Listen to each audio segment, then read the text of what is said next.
quando ele procurou o serviço, já foi imediatamente internado, como a gente ouviu na reportagem, né? Isso, e para falar conosco sobre este caso, mas na verdade sobre a questão de saúde pública envolvendo aí as enchentes, está conosco na linha o diretor adjunto do Centro Estadual de Vigilância em Saúde, o Marcelo Valandro. Bom dia, obrigado por atender a Band News.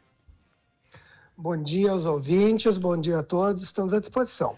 A gente quer entender, né, teve esse caso, a primeira morte confirmada, né, o que a gente tem aqui de informação é que após 10 dias do contato com a água é que ele começou a sentir os sintomas e só depois disso é que foi procurar o atendimento médico. Então, assim, é normal esse prazo, esse tempo aí para a pessoa começar a sentir que tem alguma coisa de errado ali com o organismo? Sim, a leptospirose, assim como outras doenças, tem o que a gente chama de período de incubação, né? Não é imediatamente quando a gente se expõe ao patógeno que a gente vai ter a doença. A gente, às vezes, pode se infectar e aí tem um período no qual o nosso corpo começa a fazer essa reação e aí começa a manifestar os sintomas. A gente tem alertado muito a população que temos, e agora as pessoas que começam a se expor a essas águas, lama de enchente, a não negligenciar sintomas, né? A gente, neste momento, pessoas que têm um quadro febril, com dores no corpo, né, essa questão dos sintomas importantes para lepto, devem buscar um serviço de saúde, e nós temos também alertado muito os nossos profissionais de saúde a pensarem na leptospirose. A gente vai lembrar que agora há pouco nós estávamos com a questão da epidemia de dengue, né, e pensamos, pense em dengue, agora a gente precisa pense em leptospirose também, para iniciar um tratamento o mais oportuno possível, porque leptospirose tem tratamento, a gente precisa iniciar de forma mais oportuna. E além desses sintomas que você citou, que são semelhantes também com uma gripe ou com a própria dengue, né? O que diferencia o sintoma da leptospirose? Na verdade, a gente tem frisado muito para alertar a população a não pensar em algum sintoma muito específico, porque, como tu bem dissesse, vários sintomas se confundem com outras doenças. Então, nada melhor que um profissional de saúde para fazer essa avaliação. Então, a questão da febre, do mal-estar geral, da dor muscular, eventualmente náusea, vômitos, deve-se buscar um atendimento de saúde, mas não espere ter todos esses sintomas, né? Um sintoma muito característico da leptospirose é a febre e a dor muscular, principalmente na panturrilha, mas a gente tem lembrado, não espere ter esse sintoma, que às vezes pode ser um quadro que vai se agravando. Então, busque um atendimento de saúde, o profissional vai fazer uma avaliação e, se assim entender, iniciará o tratamento. A leptospirose, a gente reforça, muitas vezes ela é iniciado o tratamento mesmo sem uma confirmação laboratorial. Então, busque o atendimento de saúde, reforce essa exposição e o profissional vai fazer o encaminhamento. Marcelo, Gilberto aqui falando contigo, bom dia, obrigado por atender a Band News. Bom dia, Gilberto.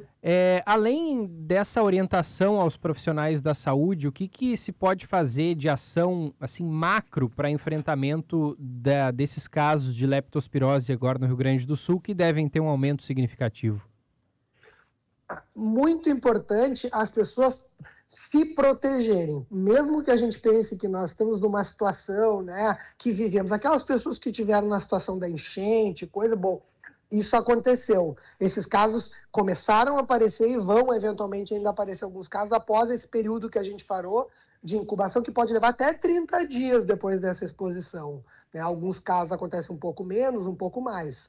Então, vou fazer essa busca. Agora, a gente ainda tem uma situação no Rio Grande do Sul onde as pessoas podem ainda se expor, principalmente agora no retorno para suas casas, para a questão da limpeza, e aí a grande mensagem é proteção, né? Colocar botas, luvas, proteção para fazer isso, porque a leptospirose ela acaba tendo maior chance quando a gente tem uma exposição a um período mais prolongado à água, né? Ou a questão da lama, os rejeitos, a toda essa situação da possibilidade de estar contaminado com a leptospira. Então, se proteger é fundamental, né? Para a gente diminuir essa grande exposição.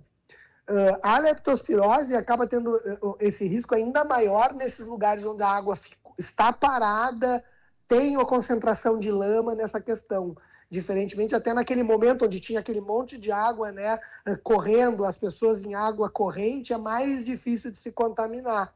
Agora, este momento agora de exposição é super importante que a gente reforce que as pessoas se protejam. A gente tem visto algumas imagens, as pessoas, né, sem luvas ou de chinelo, Isso é um grande risco. Então, procure se proteger da forma possível. Então, quanto melhor a proteção, com botas de borracha, luvas, sacos duplos, isso auxilia muito para evitar. Mas qual é o nível de exposição à água suja, água contaminada, que a pessoa tem que ter para contrair a leptospirose? Por exemplo, vou atravessar um trecho aqui de 10 metros com água pela canela. Nesse período, assim, eu já posso me contaminar? Quanto tempo eu tenho que ter o contato com a água suja para correr o risco de ser contaminado com leptospirose? Não é tão matemático assim, né? Porque a gente depende de ter a leptospira naquela localidade em concentrações. Normalmente, um local de água corrente e eu for passar, isso não vai ter esse tipo de situação de exposição a ponto de me contaminar. Agora, é importante que lesões abertas, né, facilitam a pele lesionada, facilita a contaminação. Então, a gente não tem, assim, não é toda a água que tem leptospirose. Agora, neste momento, a gente tem locais onde tem uma maior concentração de matéria orgânica, de animais mortos, né? E isso facilita. Então, não é tão matemático assim. Qualquer lugar com água tem leptospirose, entendeu? Agora a gente diz, procure evitar, né? Se vou passar, de forma geral, proteção, né? Botas, sacos duplos, para evitar o quanto mais possível. Mas não é tão matemático assim. E se a pessoa passa por uma água contaminada e logo na sequência ela vai lá e lava, toma um banho rapidamente, ela tem um risco reduzido? Com certeza, com certeza. Quanto a gente sempre diz, depois, está fazendo, por exemplo, uma limpeza no local, higienize com frequência as suas mãos, né? A gente agora está na higiene das pessoas, a gente diz, coloque, né, produtos químicos, água sanitária para essa limpeza, isso tudo auxilia para eliminar a leptospira que vai estar naquele ambiente. Então, com certeza, fazer uma higiene posterior com água límpida e coisa, isso auxilia muito a não ficar. A questão que a gente comenta de exposição prolongada é justamente, às vezes uma pessoa vai ficar muito tempo com os pés submersos em alguma localidade, isso faz com que aumente a porosidade e a possibilidade, inclusive, da infecção pela doença. Então, com certeza, uma higiene posterior, lavagem das mãos, dos pés, isso auxilia bastante. Marcelo, bom dia. Gustavo Fogaça aqui, obrigado por atender a Band News. Eu entendo que vocês estão aí no Service também estão com dificuldades para trabalhar também, o sistema está fora do ar, né? Estão com problemas como todos os outros órgãos públicos do Estado. Eu queria, por favor, se você pudesse falar para os nossos ouvintes que outros cuidados com outras doenças também, porque a gente segue com problema de dengue, hepatites virais que também se contaminam com essas águas, que outras atenções com outras doenças que a vigilância sanitária tem que alertar as pessoas na situação que está o Estado atualmente? Perfeito.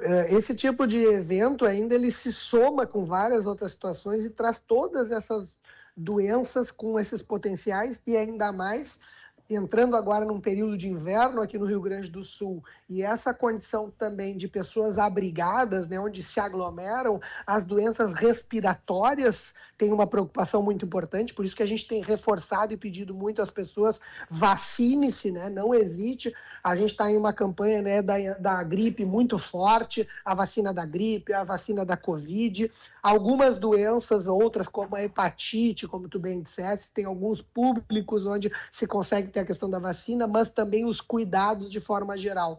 As doenças diarreicas, né? Então, o consumo de alimentos, de água potável, para que a gente evite, né, outras formas de contaminação que geram o que a gente chama de doenças diarreicas. Então, a alimentação, tomar o cuidado, pegar os alimentos, aqueles que estão prontos para o consumo e consumir imediatamente, evitar a sua exposição prolongada, o consumo de água, preferencialmente de água mineral ou de fontes seguras também, para a gente evitar as doenças diarreicas.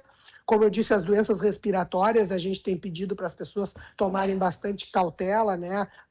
Preferir ambientes, manter ventilação dos ambientes para essa situação.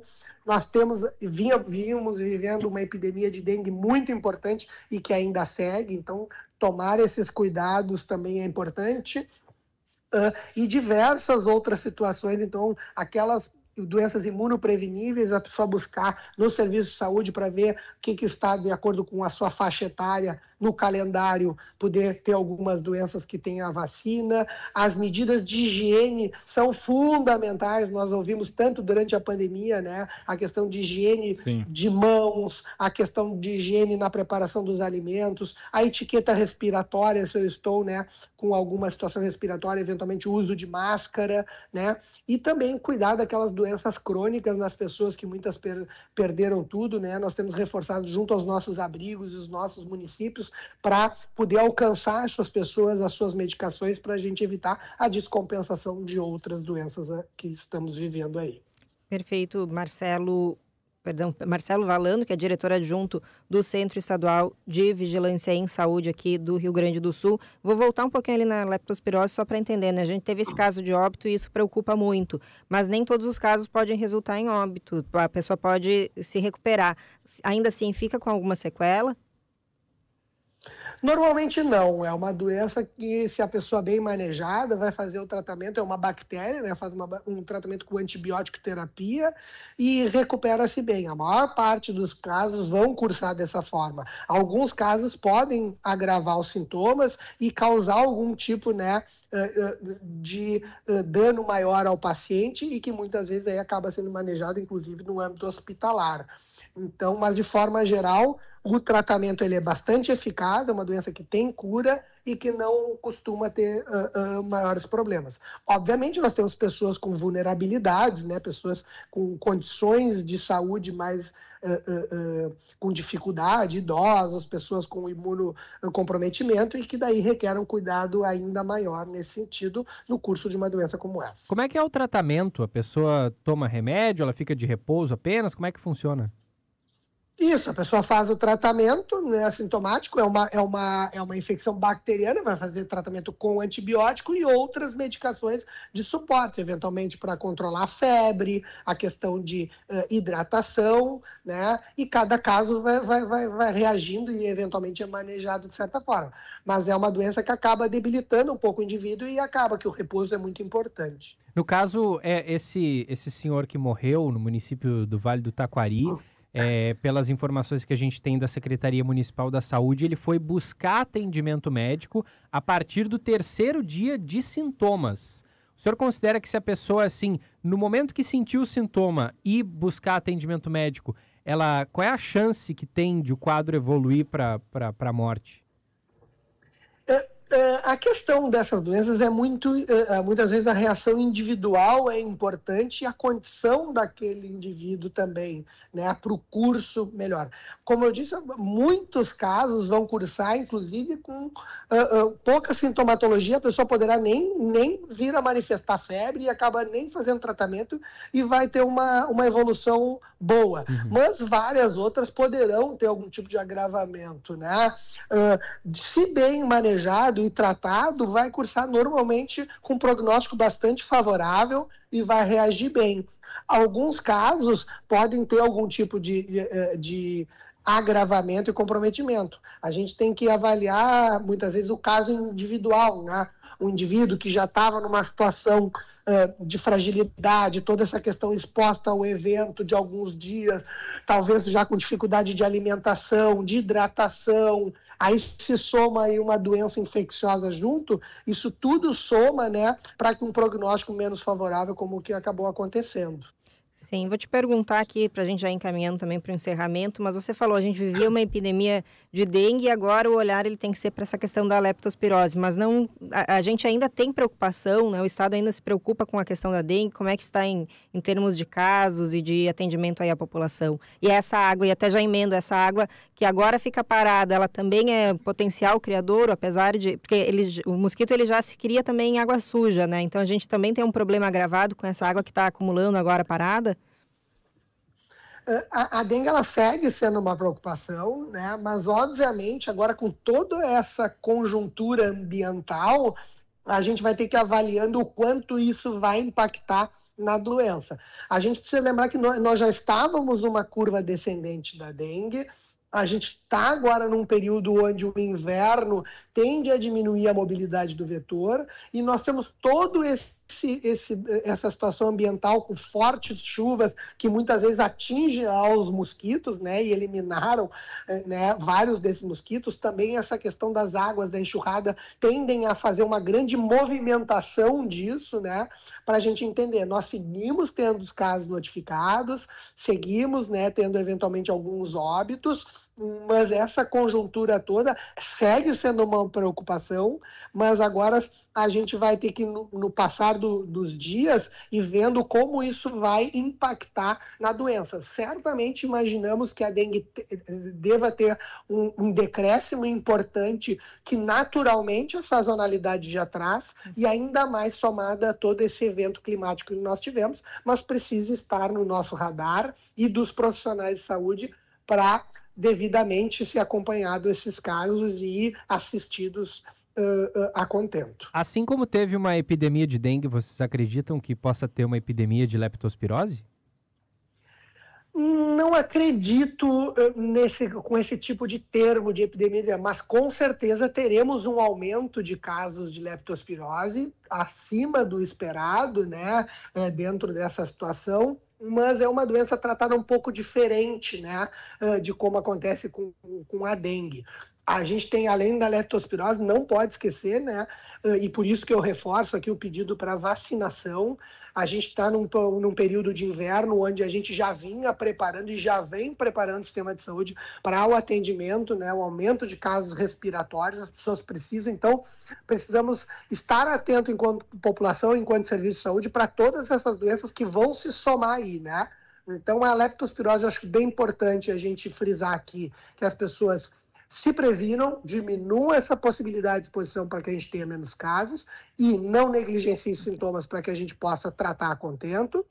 Quero reforçar aqui que as pessoas também se cuidem aí, nós estamos num período de frio, de inverno, umidade, se vacinem, se protejam para que a gente diminua os casos de síndromes gripais, né? E vamos trabalhando aí dentro de tudo isso que está acontecendo aí no nosso estado do Rio Grande do Sul, infelizmente. Tá certo. Conversamos aqui com o Marcelo Valandro, que é diretor adjunto do Centro Estadual de Vigilância em Saúde. Muito obrigada aí pelas informações, pela explicação, pelo seu tempo também.